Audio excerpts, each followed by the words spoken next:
የብልጽግና ፓርቲ ኢትዮጵያን መታህል ሀገር እየመራ የአረብ ተላላኪ መሆኑን እናወግዛለን። እንደ ብልጽግና ግን በሚሊዮኖች ንጹሃን ወጣቶችን የጨፈጨፈው የብልጽግና ፓርቲ ግን ራሱን ቅዱስ አድርጎ ራሱን የተገደለውን ኢህአፓ ወንጀለኛ ማድረግ ግን አይችልም። ከ500 ሺህ በላይ የሚጠጉ ባለሀብቶች ከስራ ተፈናቅለው የንግድ ፍቃዳቸውን መልሰዋል። ምንም ስራ ስለሌለ ብዙ ኢኮኖሚያዊ ቀውስ ነው ሀገሪቱ ላይ ይዞ የመጣው ሳር ለመትከል ስርዓቱ። ፖሊሲ ግን የኛ ተፈጻሚ የሚሆነው መንግስት ስንሆን እንፈጽመዋለን።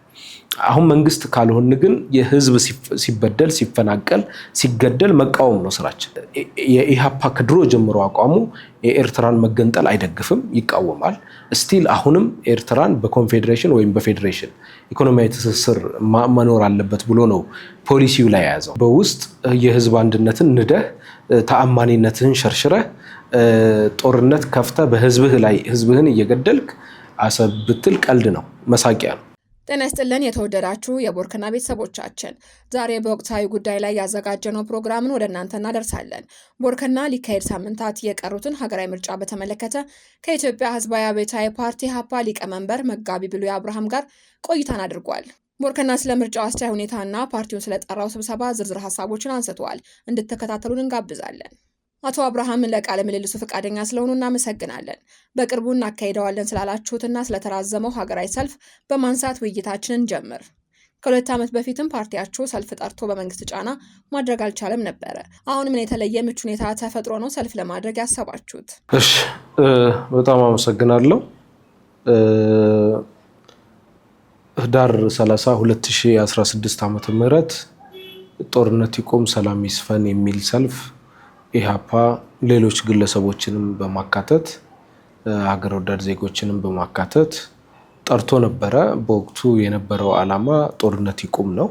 ገና የአማራ ክልል ጦርነት የተቀሰቀሰበት፣ በኦሮሚያም ያለው ጦርነት የበለጠ እየተፋፋመ የነበረበት ወቅት ስለነበር በዛ ወቅት ታሪካዊ ኃላፊነታችንን መወጣት ስለነበረብን ጦርነት ይቁም ሰላም ይስፈን የሚል ሰልፍ ጠራን።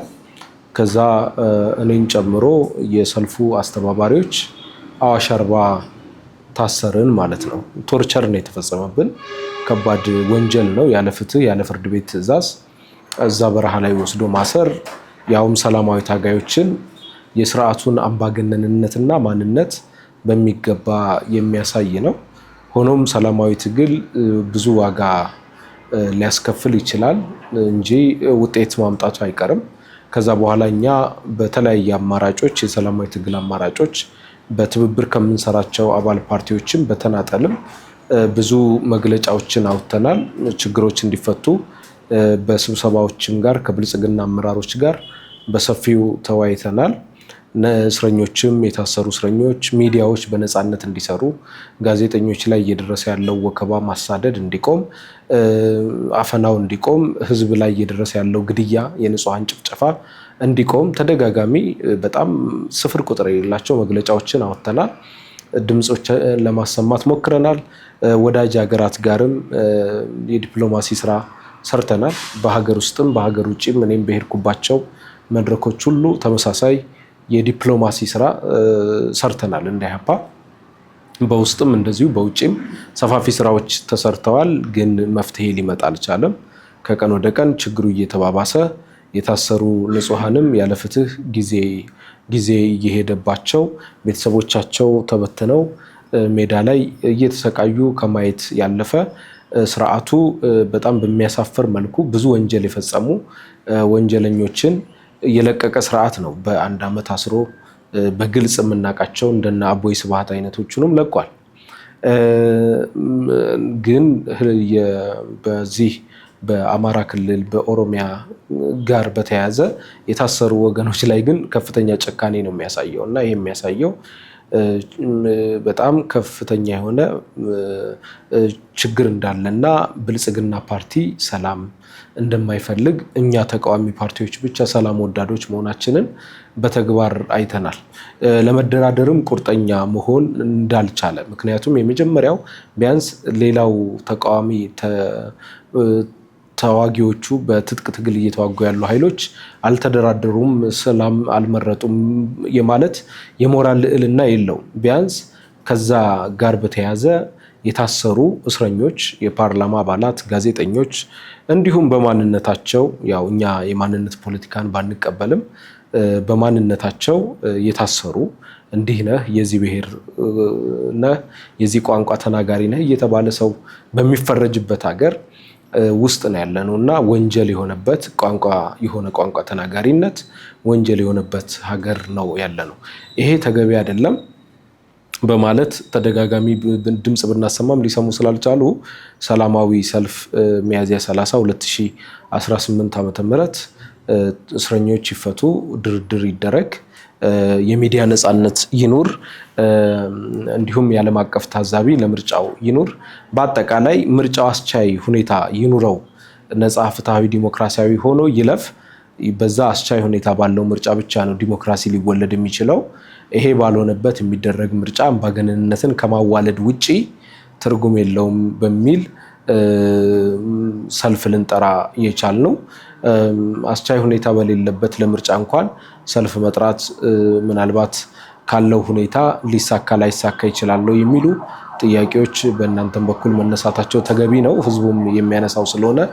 ነገር ግን አሁን የኢሃፓ አቅም በጣም ጠንካራ ነው፣ ህዝባዊ መሰረቱም ጠንካራ ነው። ስራዎችን በሚገባ ስለሰራ ስርዓቱ ሊያስቆመው የሚችልበት ሁኔታ ላይ አይደለም። ብቸኛ አማራጩ ሊቆም የሚችልበትን ሰልፉን ለመግለጽ ያህል በሁለት መንገድ ነው። የመጀመሪያው ሊቆም የሚችለው እስረኞችን በአስቸኳይ መፍታት ከተቻለ፣ ሁለተኛ ደግሞ ወደ ድርድር፣ እውነተኛ ድርድር፣ ይሄ ዝም ብሎ የይስሙላ የሚያደርጉትን ጥሪ ሳይሆን ልክ ከህወሓት ጋር ፕሪቶሪያ ላይ ከኦሮሞ ነጻነት ሰራዊት ጋር ታንዛኒያ ላይ አላግባብ የተቋጨ ቢሆንም እንደተጀመረው ሁለቱም አካሎች በነጻነት የአሸማጋይ ማነው የሚያምኑበትን አደራዳሪ አካል ባለበት እንዲደራደሩ ለዛ በር ከከፈተ እኛ ራሳችን አመስግነን ዋናው ዓላማችን ይሄ ስለሆነ ሰልፉን እንሰርዘዋለን ማለት ነው። ከዛ ውጪ ያለው በግዳጅ በጉልበት የሚሆን ነው። እሱ ደግሞ የሚከስረው ራሱ ብልጽግና ነው፣ እኛ አይደለንም የምንከስረው። ምርጫውም አስቻይ ሁኔታ እንደሌለው እንዲሁም ደግሞ የዓለም አቀፉ ማህበረሰብ በሚገባ የስርዓቱን አምባገነንነትና ምርጫውም እንደተጨበረበረ በሚገባ እንዲያውቅ እናደርጋለን።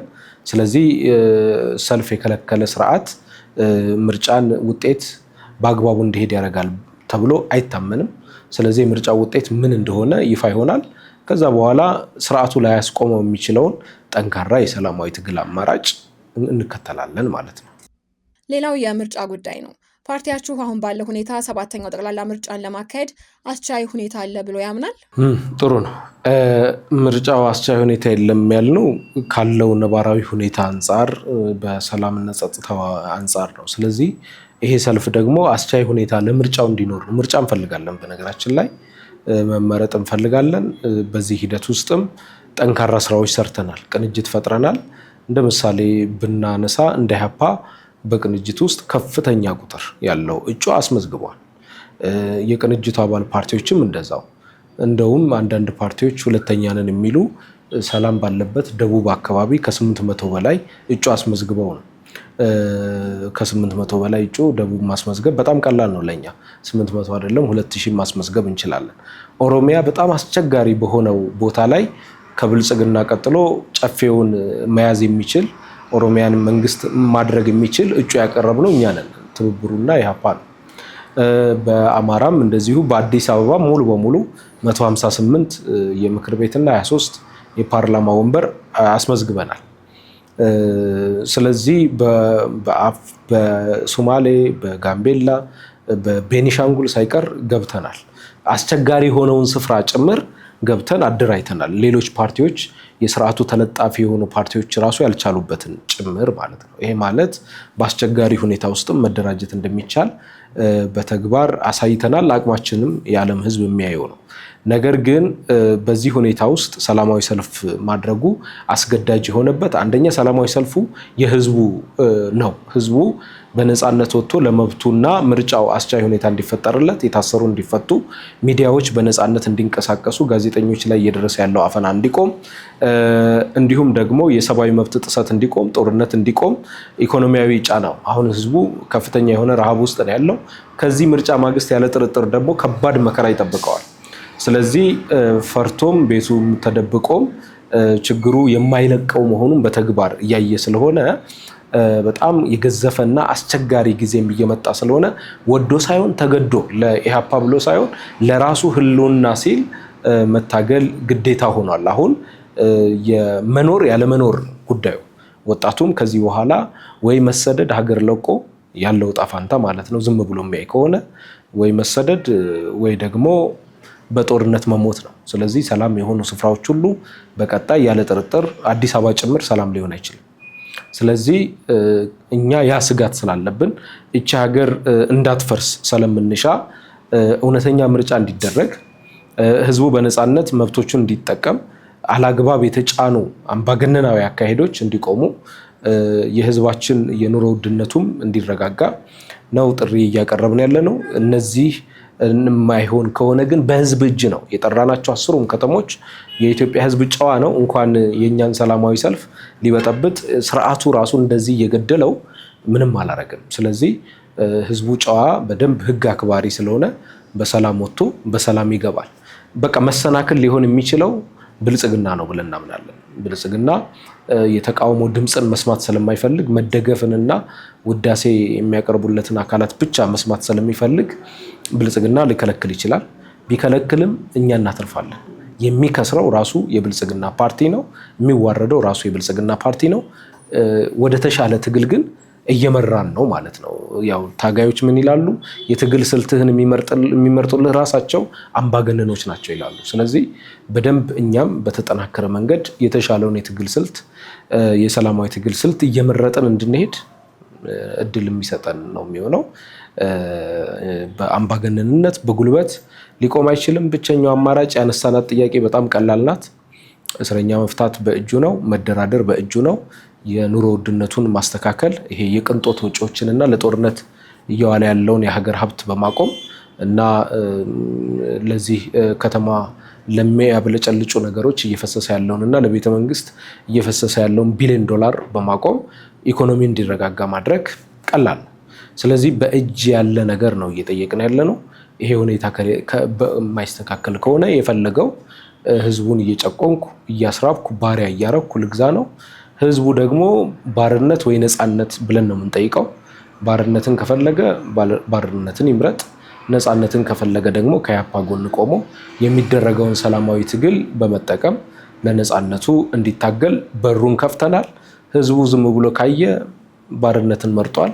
ቴንኪዩ ይመቻችሁ ነው የምንለው። ከዛ በኋላ ቤት የፈረሰብኝ፣ ከዛ በኋላ ገደሉኝ፣ አሳደዱኝ አንሰማምኛል። ተቃዋሚዎችም አይ የመረጥከው ስለሆነ በመረጥከው ቀጥል ነው የምንለው። ስለዚህ እኛ ይሄ መመረጥ የለበትም፣ አምባገነንነት ሊያበቃ ይገባል፣ ዜጎች ንጹሃን መሳደድ የለባቸውም፣ መሰቃየት የለባቸውም ብለን ቆርጠን ተነስተናል።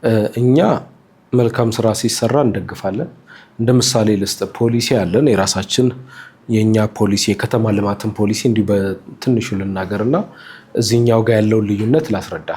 የኛ የከተማ ልማት ፖሊሲ በተጠና መንገድ በጥናት ላይ ተመስርቶ ዜጎች የተሻለ ቤት ከተሰራላቸው እዛው የተሻለ ቤት በመስራት እዛው ላይ ማቋቋም ይቻላል ብሎ ያምናል።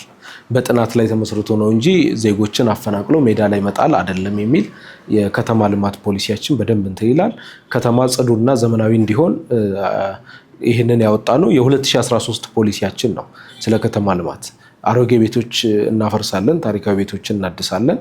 አሮጌ ቤቶችን ስናፈርስ ግን በፈረሰው ቦታ ላይ የተሻለ ቤት ሰርተን ለህዝቡ እንሰጣለን ነው። እንደ ምሳሌ ልስጥ፣ እዚህ አቧሬ አካባቢ የብልጽግና ፓርቲ የመጀመሪያ ሰሞን ቤት አፍርሶ እዛው መልሶ ይሄ ፈጣን የሚገጣጠሙ ቤቶች አሉ በ3 ወር የሚሰሩ መልሶ ሲያሰፍራቸው ኢሃፓ መግለጫ ወጥቶ አመስግኗል። ይህ በጣም መልካም ስራ ነው፣ በጣም ጥሩ ነው። ሌላም ቦታ ላይ ፈረሳው በእንደዚህ መንገድ መቀጠል አለበት አለ። ይሄ ለካ እንዲሁ ማሳያ የስሙላ ጫውታ ነው። እንጂ የምርም አልነበረም። በጥቂት ወራት የአቧሬ ላይ አመስግነን ሳንጨርስ ፒያሳንና ካዛንቺስን አፈራርሶ እልም ያለ ገጠር ላይ ሜዳ ላይ ምንም መሰረተ ልማት ባልተሟላ ተገቢውን ካሳ በሌለበት እዚህ መኖር የሚችሉ እናቶች አባቶች ነግደው ሰርተው አትርፈው መኖር የሚችሉ ጭምር ከማህበራዊ መሰረታቸው ተናግተው ከሃይማኖታዊ ተቋሞቻቸው ተለያይተው ተነጣጥለው በማያውቁት ሰፈር ታክሲ ትራንስፖርት በሌለበት ባልዘመነ ሰፈር እጅግ ሩቅ በሆነ ቦታ ያውም አንድ ላይ የኖሩ ማህበረሰቦችን ነጣጥሎ በታትኖ ሲጥል አወገዝን። በጣም ከባድ ወንጀል እንደሆነ ምክንያቱም አቧሬ ላይ ያየነው ለምን አልቀጠለም? ቀላል ነው፣ መቀጠል ይችላል። ምሳሌ ልስጥ። ይሄ መንገድ ማስፋት፣ ሳር መትከል በጣም ሲምፕል ነገር ነው። አሁን እየተሸጠ ያለው በቢሊዮን ብር እየተሸጠ ያለው ለባለሀብት መሬትም ጥቅሙም ራሱ ሳያጣ በፈጣን ቤቶች አቧሬ ላይ እንደሆነው ማድረግ ቢቻል ኢህአፓ ያመሰግናል። ነገር ግን ማህበራዊ መሰረትን እያፈናቀሉ ህዝቡን ሜዳ ላይ እየጣሉ ኢኮኖሚውን እያናጉ አሁን ነጋዴው ጭምር ትናንሽ ባለሀብቶች ጭምር ከ500 ሺህ በላይ የሚጠጉ ባለሀብቶች ከስራ ተፈናቅለው የንግድ ፍቃዳቸውን መልሰዋል፣ ምንም ስራ ስለሌለ። አሁን ያሉ ነጋዴዎች ጭምር እውነቴን ነው የምልህ ሰው ሜዳ ላይ ስለወደቀ ንግድ እያቆሙ ነው ያሉት። ስለዚህ ብዙ ኢኮኖሚያዊ ቀውስ ነው ሀገሪቱ ላይ ይዞ የመጣው ሳር ለመትከል ስርዓቱ። ስለዚህ ኢትዮጵያ ውብ ሀገር ናት፣ ውብ ምድር ናት። ከተማ በጣም ብዙ ማልማት ይቻላል። ለምሳሌ ህንድ ብንሄድ ኦልድ ዴልሂ እና ኒው ዴልሂ ህንድ ስላየኋት ኦልድ ዴልሂንም አይቼዋለሁ፣ ኒው ዴልሂንም አይቼዋለሁ። እና ኦልድ ዴልሂ ወደ ኒው ዴልሂን ሲሰሩ ያ ኦልድ ዴልሂውን ይዘው እንዳለ ሆኖ በኒው ዴልሂ እንትን ብሏል። አፍሪካ ተሞክሮን ብንወስድ ደግሞ ግብጽ ካይሮ እንዳለ ሆኖ ሌላ ስማርት ሲቲ እየፈጠረች ነው። ምንም እኮ ችግር የለውም። ይሄ ሰፊ ነው። በሰበታ ሱሉልታ አካባቢ ትልቅ ስማርት ሲቲ መስራት ይቻላል። ደብረ ዘይትም ወደዚህ መውሰድ ይቻላል። ሰፊ ምድር አለ ሀገሪቱ ውስጥ። የስማርት ሲቲ ለመፍጠርም አይደለም። ይሄ የፖለቲካ ትርጉም እንዳለው እናውቃለን እኛ። ሆን ተብሎ ይሄንን ድሃውን ማህበረሰብ ገና መካከለኛ ገቢ ያለው ኢኮኖሚው እንኳን በቀላሉ ሊናጋ የሚችል ከእጅ ወዳፍ የሆነን ማህበረሰብ የበለጠ ህይወቱን እንዲያጣ የተወሰነ ውሳኔን በምን ሞራላችን ነው ልንደግፍ ልናወድስ የምንችለው? ስለዚህ ብናደርገው ራሱ የታሪክ ተጠያቂ የህሊና ተወቃሽ ከመሆን ያለፈ ምንም ጥቅም የለውም። እኛ ተቃዋሚ ፓርቲዎች ስንባል አማራጭ ሀሳብ እንሰራለን፣ ፖሊሲ አለን። ፖሊሲ ደግሞ መርህ፣ ያው ፖሊሲ ማለት መርህ ማለት ነው። መርሃችን እንደዚህ ነው፣ ቅድም እንዳልኩ ከተማ ልማት ላይ እንደዚህ ነው፣ ኢኮኖሚ ላይ እንደዚህ ነው እያልን የራሳችንን ፖሊሲ አውጥተናል አለን። ኢህአፓ በጣም ከበቂ በላይ ፖሊሲዎች አሉት። የ50 ዓመት ልምድ ያለው ድርጅት ነው። የፖሊሲ ችግር የለበትም። ፖሊሲ ግን የእኛ ተፈጻሚ የሚሆነው መንግስት ስንሆን ነው። መንግስት ስንሆን እንፈጽመዋለን። አሁን መንግስት ካልሆን ግን የህዝብ ሲበደል፣ ሲፈናቀል፣ ሲገደል መቃወም ነው ስራችን የመንግስት ባልሆንበት ሰዓት። ስለዚህ ዝም ብሎ ማየት ሳይሆን ማጨብጨብ ሳይሆን ይሄ ልክ አይደለም ብሎ ማረም ግዴታችን ስለሆነ እኛ እየተወጣን ያለነው ግዴታችንን ነው። መንግስት ኢህአፓን በተላላኪነት ይወነጅላል። ከውጭ ጠላቶች ጋር በመተባበርም የኢትዮጵያን ብሔራዊ ጥቅም በሚጎዱ ነገሮች ላይ ተሰማርቷል ይባላል። ፓርቲው ይህንን ውንጀላ እንዴት ነው የሚያየው? ያሳፍራል። እንደዚህ አይነት ውንጀላ መኖሩ እጅግ በጣም የሚያሳፍር ነው። እኛ የባዕዳን ተላላኪ አይደለንም። ኢህአፓ ከዚህ ነፃ ነው። ከግብፅም ጋር ከኤርትራም ጋር ምንም ግንኙነት የለውም። በትጥቅ ትግልም አያምንም። የሚያምነው የሰላማዊ ትግል መንገድን ነው የሚያምነው። የሰላማዊ ትግል በማመኑ ነው ብዙ ዋጋ እየከፈለ ያለው። ኢህአፓ ልዋጋ ቢል አውጆ ነው የሚዋጋው፣ ጦርነት ውስጥ የሚገባው። ስለዚህ ልምድ አለው። ምንም ጦርነትንም ያውቀዋል እኮ እሱ ሳይሆን እኛ የሰላማዊ ትግል ብዙ አምባገነን ስርዓቶችን አስወግዷል፣ አንበርክኳል ብለን ስለምናምን የሰላማዊ ትግል አማራጭን ይዘን በሰላማዊ ትግል ዋጋ እየከፈልን እንገኛለን። ነገር ግን እንደውም በአደባባይ ተላላኪው የብልጽግና ፓርቲ ነው ብለን እናምናለን።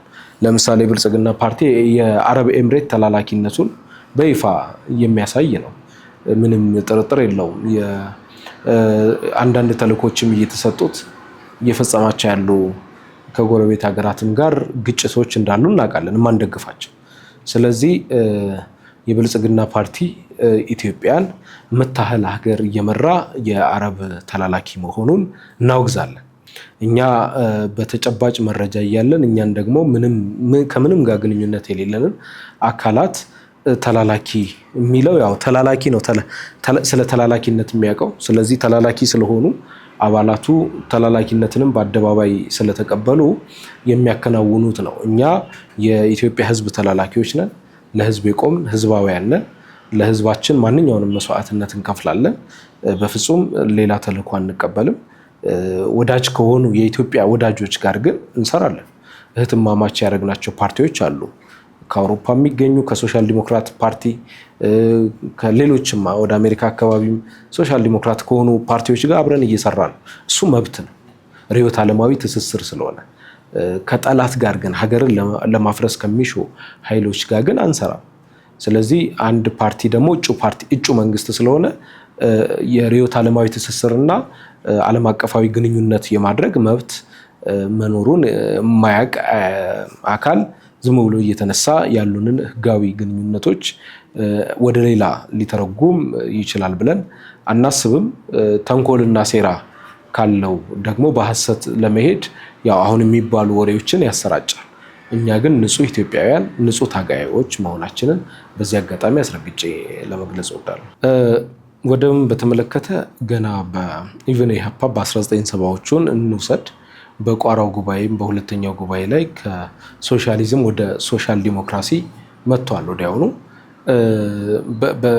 ኢህአፓ ከድሮ ጀምሮ አሰብ የኢትዮጵያ ነው፣ ኤርትራም የኢትዮጵያ ራስ ናት ብሎ ያምናል።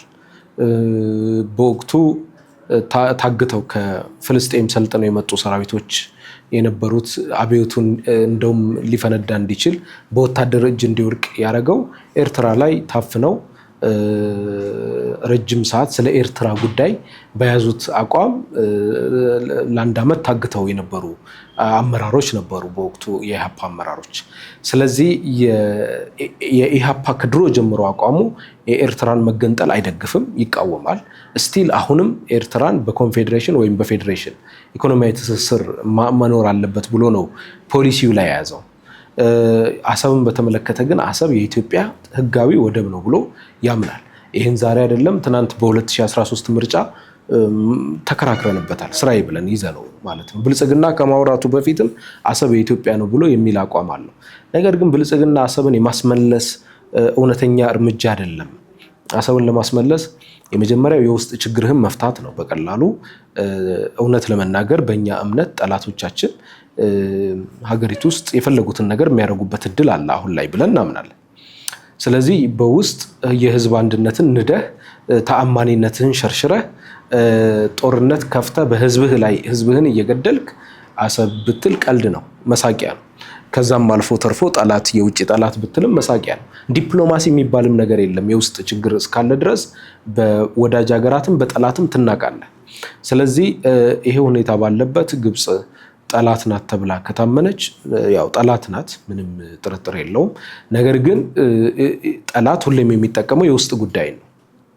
ስለዚህ የውስጥ ጉዳይን በመጠቀም የፈለጉትን ጉዳይ እንዲያከናውኑና የሀገሪቱን ችግር እንዲያባብሱ የፈቀደው የብልጽግና ፓርቲ ነው ብለን እናምናለን። ስለዚህ አሰብ ፕሮፓጋንዳ አጀንዳ ነው። የሶማሌ ወደብ ሶማሌላንድ ሄዶ እንዳነሳው አጀንዳ እንደ አንዱ አጀንዳ ነው የሚታየው እንጂ በትክክልም አሰብን ለማስመለስ አይደለም። ያው እኛ ባሉን መረጃ ከምርጫው ማግስት የሆነ ጦርነት ይኖራል ከኤርትራ ጋር። ግን ያ ጦርነት ከመካሄዱ በፊት መምከር የምንፈልገው መካሄድ የለበትም መሆን የለበትም። ነገር ግን ምንም ነገር እርምጃ ከመውሰዱ በፊት የውስጥ አንድነት ላይ መስራት ደግሞ ግዴታ ነው። አለዛ በቀላሉ በጠላት መሸነፍ ይዞ ይመጣል። ለሀገርም አይጠቅምም፣ ለህዝብም አይጠቅምም። በአጠቃላይ ወደቡም አይገኝም። ሌላ ችግር ብቻ ይዞ ነው የሚመጣው። አንዳንድ የገዢው ፓርቲ አመራሮች ኢህአፓን በነጭ ሽብርና በቀይ ሽብር ጥቃት እየወነጀሉት ይገኛሉ። ኢህአፓ ጥፋተኝነትና ተጠያቂነትን እንዴት ያየዋል? እንዲሁ ስለ ነጭ ሽብርና ቀይ ሽብር ጥቂት ማለት አስፈላጊ ይመስለኛል። ነጭ ሽብር፣ ቀይ ሽብር፣ ነጭ ሽብር ያለው ደርግ ነው፣ ኢህአፓ አይደለም። ቀይ ሽብርም ብሎ ያወጀው ኢህአፓውያን በተገኙበት ይገደሉ ብሎ ከባድ መሳሪያ የሚጠቀመው የደርግ መንግስት ነው እና በቀይ ሽብር አውጆ ንጹሃንን እየጨፈጨፈ ኢህአፓዎች በተገኙበት ይገደሉ ያለው የደርግ ስርዓትን መከላከል መብት ነው፣ ተፈጥሯዊ ነው። ዝም ብሎ ያለ ፍትህ መንግስት ነኝ ያለ አካልም እንዲገልም መፍቀድ የለብንም። ስለዚህ በወቅቱ የነበረው የመከላከል ሁኔታ ትክክል ነው ብሎ ኢህአፓ ያምንበታል። የተፈጸመ ወንጀል የለም። አንዳንድ ስህተቶች ሊኖሩ ይችላሉ። በነዛ ለምሳሌ ኢህአፓ ይቅርታ የሚጠይቅባቸውን ለማንሳት የከተማ ውስጥ ትጥቅ ትግልን በተመለከተ ከተማ ውስጥ የተፈጠረው ነገር ምንም እንኳን ተገዶ ቢሆንም ልክ አልነበረም፣ ማፈግፈግ ነበረብን የሚል ጸጸት አለ። በዚህም ይቅርታ ጠይቋል። ነጭ ሽብር ነው ግን አያስብልም። ምክንያቱም በጣም ከፍተኛ የሆነ እልቂት የፈጸመው በመቶ ሺዎች የገደለው ደርግ ነው። እንዴት ነው ተገዳዩ ወንጀለኛ የሚሆነው? ገዳዩ ንጹህ ሆኖ ማለት ነው። ስለዚህ ጥቂት የደርግ አመራሮች ተጠይቀው ሊሆን ይችላል። ግን በይፋ ከፍተኛ ሽብር ፈጽሞ ወማነው ጭፍጨፋ ጄኖሳይድ ማለት ይቻላል ፈጽሞ በዛ በምሁራን ላይ ከባድ የሆነ እልቂት የፈጸመው የደርግ ባለስልጣናትን መግደል ወንጀል አይደለም። ስለዚህ ኢህአፓ በወቅቱ አንዳንድ አምባገነን የሆኑ ገዳዮች ላይ የወሰዳቸውን እርምጃዎች አይጸጸትበትም ማለት ነው አሁን ባለው ሁኔታ። እንዲሁም በተወሰነ መልክ ደግሞ በአመራር ክፍተት ህቡ በመውረድ ምክንያት መረጃ አሳልፈው ይሰጣሉ ተብሎ ስለታመነ ብቻ የተፈጸመው እርስ በርስ የነበረውን ነገርም ደግሞ ይቅርታ ጠይቋል። ስለዚህ አሁን ለኢህአፓ በግልጽ ሀገራዊ ብሔራዊ እርቅ በሚል የፖሊሲ ሰነድ ላይ ለመጠየቅም ለመጠየቅም ለመካስም ዝግጁ ነኝ ብሏል። ችግር የለበትም። በምንም ተአምር ኢህአፓ ውስጥ ያለው ወንጀለኛ ካለ ኢህአፓ አሳልፎ ለመስጠት ዝግጁ ነው፣ በተጨባጭ መረጃ ማለት ነው። እንደ ብልጽግና ግን በሚሊዮኖች ንጹሃን ወጣቶችን የጨፈጨፈው የብልጽግና ፓርቲ ግን ራሱን ቅዱስ አድርጎ ራሱን የተገደለውን ኢህአፓ ወንጀለኛ ማድረግ ግን አይችልም የብልጽግና ፓርቲ። ስለዚህ ተጠያቂነት ይምጣ፣ ብልጽግና የሚጠየቅ ህወሓት ኢህአዴግ የሚጠየቅ ሁሉም የሚጠየቅ እኛም የምንጠየቅ ችግር የለውም። በሰራኑ በስህተታችን ልክ ዝግጁ ነን፣ እንደ ኢህአፓ ዝግጁ ነን፣ ችግር የለብንም። ኢህአፓ እንደ ተቋም ሳይሆን ውስጥ ወንጀል የፈጸሙ አካላት ሊኖሩ ይችላሉ። ብልጽግናም ደግሞ በይፋ ብዙ ወንጀሎችን ፈጽሟል። ስለዚህ እነዛ እውነተኛ ሜዳ ይኑሩና ኑ እንቅረብ ማለት ፈልጋለሁ። በዚህ አጋጣሚ ብልጽግናዎችንም ችግር የለውም፣ ኢህአፓ ዝግጁ ነው፣ እናንተም ዝግጁ ሁኑ ለመጠየቅ። ከዛ ገለልተኛ አካላት ይኑሩ እና እውነተኛ የሽግግር ፍትህ እንዲረጋገጥ እንፈልጋለን። ያ ሆኖ ሀገሪቱ ሰላም እንድታገኝ እንሻለን። ስለዚህ ችግር የለብንም። በምርጫው አባላትን በብዛት በማሳተፍ ረገድ የኢህአፓ ጥረት ምን ይመስላል? ጥሩ ጥያቄ ነው። እንግዲህ እኛ የምናምነው ብልጽግና 16 ሚሊዮን አባል አለኝ ይላል እንጂ ያው 1 ሚሊዮንም 2 ሚሊዮንም አባላት ቢኖሩ እነሱ ራሱ ነፃነት ፈላጊ አባላት አሉት ብለን እናምናለን። ውስጡን ስርዓቱ እየሄደበት ያለውን አንፈልግም የሚሉ የብልጽግና አባላት ይኖራሉ። ስለዚህ ኢህአፓ ለእነርሱም ነፃነት ነው የሚቆመው። እንደዚሁም በተመሳሳይ ከስርዓቱ ጋር የከሸፉ ፓርቲዎች ይኖራሉ። ስለዚህ አባላት ደግሞ ካላመኑ የኛ እምነት ከኢህአፓ የሚይዘው የትግል ስልት ነው ብለው ያመኑ በብዛት እየመጡ ነው። ከብልጽግናም እየመጡ ነው በብዛት እየፈተሽ እናስገባለን፣ ችግር የለብንም። ከሌሎች ኃይሎችም እየመጡ ነው እና በክልሎችም በሁሉም አካባቢም ላይ ከፍተኛ የሆነ አደረጃጀት ፈጥረናል። ይሄ ደግሞ ተገቢ ነው፣ ያለ ነው፣ የሚኖር ነው። የሚፈጥረው ችግር የለም። የራሳቸውን ደካማነትና አባሎቻቸውን እንኳን በአግባቡ ማስተናገድ አለመቻል፣ ማድመጥ አለመቻል የፈጠረው ችግር ነው። ስለዚህ ራሳቸውን ማረም እንዳለባቸው ሊማሩበት ይገባል ከዚህ ኩነት እንጂ እኛን ለመተቸት ሞራል ሊኖራቸው አይገባም። በዚህ አጋጣሚ የብልጽግና ፓርቲ አባላት የሆናችሁ ጭምር ስለ ነፃነት፣ ስለ እኩልነት፣ ስለ ፍትህ የምትቆረቆሩ ተሸማቃችሁ ለጥቃቅን ጥቅማ ጥቅም ብላችሁ ያላችሁ ጭምር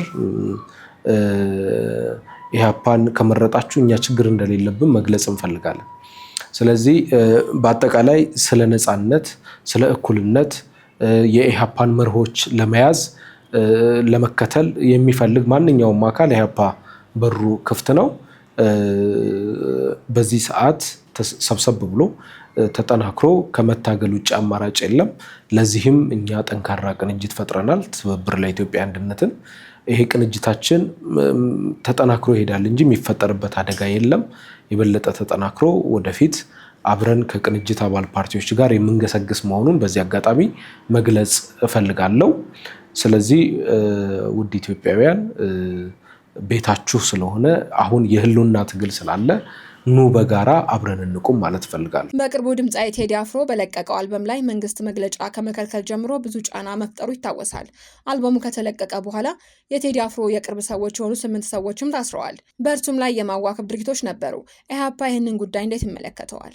ትብብር ለኢትዮጵያ አንድነትም በዚህ ጉዳይ ላይ መግለጫ ወጥቷል አውግዞ። ኢህአፓ፣ እናት፣ መኢአድ፣ አግን ያለንበት ስብስብ በይፋ መግለጫ ወጥተናል። በሙዚቀኛው እንዲሁም ስለ ኢትዮጵያ አንድነት ጠንካራ በኪነ ጥበብ ባለው ሙያ ገላጭ የሆነው ገለልተኛ የሆነው ሰው ነው። ቴዲ አፍሮ የተከበረ ነው በኢትዮጵያውያን ዘንድ። ኢትዮጵያዊነት ያስከብራል። አሁን በተለይ ጠባብ ብሔረተኝነት በተስፋፋበት ሀገር ውስጥ ኢትዮጵያዊነትን አጉልተ ማሳየት እጅግ በጣም ከፍታ ነው እና እዚህ ሀገር ውስጥ ሁሉም እንግዲህ እኛ የምናምነው እምነት ቋንቋ ማንነት አይደለም ብለን እናምናለን። ሰው ኦሮሞኛ ስለተናገረ ኦሮሞ የሚባል ማንነት የለውም። አማርኛ ስለተናገረ አማራ የሚባል ማንነት የለውም። ትግርኛ ስለተናገረ ትግራዋይ የሚባል ማንነት የለውም። ቋንቋ ነው፣ ማንነት ሊሆን አይችልም። ማንነቴ የኢትዮጵያዊነት ነው ብዬ ነው የማምነው። ኢህአፓም እምነቱ እሱ ነው። ስለዚህ ሰዎች በተለያየ ቋንቋ መነጋገራቸው በቋንቋ ላይ የተመሰረተው ጠባብ ብሔረተኛ የሆነው ፌዴራሊዝም ይዞት የመጣው ጣጣ ስለሆነ ያንን በመቃወም ኢትዮጵያዊነትን የበለጠ በማጉላት ኢትዮጵያዊ አንድነትን ከፍ በማድረግ የሚታወቅ ጀግና አርቲስት ነው። በዚህም ነው በኢትዮጵያውያን ልብ ውስጥ ተከብሮ እየኖረ ያለው ቴዲ አፍሮ። ስለዚህ ለዚህ ሰው ኢህአፓ ክብር ይሰጣል፣ ትብብር ለኢትዮጵያ አንድነትም ክብር ይሰጣል። እንደ ብልጽግና አይነት ጠባብ ብሔረተኛ ድርጅት ደግሞ በዘረኝነት ላይ የተመሰረተ ድርጅት ብልጽግና የአንድነት ኃይሎችን ስለሚጠላ በሱ በኩል ያሉ ካድሬዎችን በመጠቀም ጋዜጣዊ መግለጫ እንዳይሰጥ እንዲሁም እሱን ለማሸማቀቅ የሄደበትን ርቀት በጽኑ እናወግዛለን። ከባድ ወንጀል ነው ብለን እንላለን። በታሪክም ተጠያቂ አድርገዋል። ስለዚህ የብልጽግናን ማንነት ኢትዮጵያዊ እንዳልሆነና ከኢህአዴግ የከፋ ዘረኛ መሆኑን የሚያሳይ ድርጊት ነው። ስለዚህ በጽኑ የሚወገዝ ነው። እንደዚህ ስለ አንድነት የሚያቀነቅኑ ባንዲራ፣ ሰንደቅ ዓላማ ለብሰው የሚሄዱትን ጭምር እያሳደደ የሚያስር፣ ልብሳቸውን የሚቀድ፣ ሴቶቻችንን እንኳን ሳያከብር በደል የሚያደርስ ስርዓት ስለ ኢትዮጵያዊነት የሚያቀነቅን የትኛውንም ኃይል መምታት ግቡ ስለሆነ የሚጠበቅ ነው፣ የሚደንቅ አይደለም። ዋናው ዓላማ ኢትዮጵያውያን ኢትዮጵያዊነት ከፍ እንዲድን ከጠባብ ብሔረተኝነት ነፃ እንዲወጣ ሆ ብሎ በአንድነት ኢትዮጵያዊነትን ማንሳት ግድ እንደሚለን ማሳያ ነው። በቃችሁ ማለት አለብን። ዘረኞችን በቃችሁ ብለን የሚዘሩትን የጥላቻ ዘር ማስወገድ ይኖርብናል ብዬ አምናለሁ። ውድ ኢትዮጵያውያን፣ ይሄ ሰላማዊ ሰልፍ እጅግ ታሪካዊ ሰላማዊ ሰልፍ ነው። በዚህ ሰላማዊ ሰልፍ ሁሉም ኢትዮጵያዊ መገኘት አለበት ብዬ አምናለሁ። ሰልፉ እንዲሳካ የራሱን ሚና መወጣት አለበት። አምባገነናዊ ስርዓትን መቃወም አለበት። ስለ እርሱ ብለው የታሰሩ ዜጎች እንዲፈቱ የራሱን ሚና መወጣት አለበት። በረሃብ እየተሰቃዩ እየሞቱ ላሉ ህፃናት ኢኮኖሚያዊ ማስተካከያ ማሻሻያ እንዲኖር የራሱን አስተዋጽኦ ማድረግ አለበት ብለን ስላመንን ይህንን ታላቅ ሰላማዊ ሰልፍ ጠርተናል። ለሰልፉ ከፍርሃት ቆፈን ነፃ በመውጣት የአምባገነኖች መሳሪያ የሆነውን ፍርሃት በማስወገድ ሁሉም ዝግጁ እንዲሆንና ከጎናችን እንዲቆም ሰልፉ ላይ ታድሞ ከሰልፉም በፊት ደግሞ የሚደረጉ ሂደቶችና እንቅስቃሴዎች ያቀረብናቸውን ጥያቄዎች እንዲመለሱ የሚያደርጉ ስለሆነ ከወዲሁ ባለው አጋጣሚ ሁሉ እንዲያግዘን፣ እንዲረዳን፣ እንዲደግፈን ጥሬን ማስተላለፍ ፈልጋለሁ። በተለይ ወጣቱ ከባድ እልቂት እየደረሰበት ስለሆነ እኛ ከመጥፋትና ከማለቅ ልናድነው ቆርጠን መነሳታችንን ተገንዝቦ ለራሱ ለህልውናው እንዲታገል ለመኖር አሁን የመኖር ያለመኖር ጉዳይ ስለሆነ ለመብቱ እንዲቆም ጥሬን አስተላልፋለሁ። ኢትዮጵያዊነት እንዲድን ጊዜው አሁን ነው። ከኢህአፓ ጎን እንቆም ማለት ፈልጋለሁ። የኢትዮጵያ ህዝባዊ አብዮታዊ ፓርቲ ኢህአፓ ሊቀመንበር መጋቢ ብሉይ አብርሃም ሃይማኖት ለነበረን ቆይታና ለሰጡን ሀሳብ በቦርከና ተመልካቾች ስም እናመሰግናለን። በጣም አመሰግናለሁ።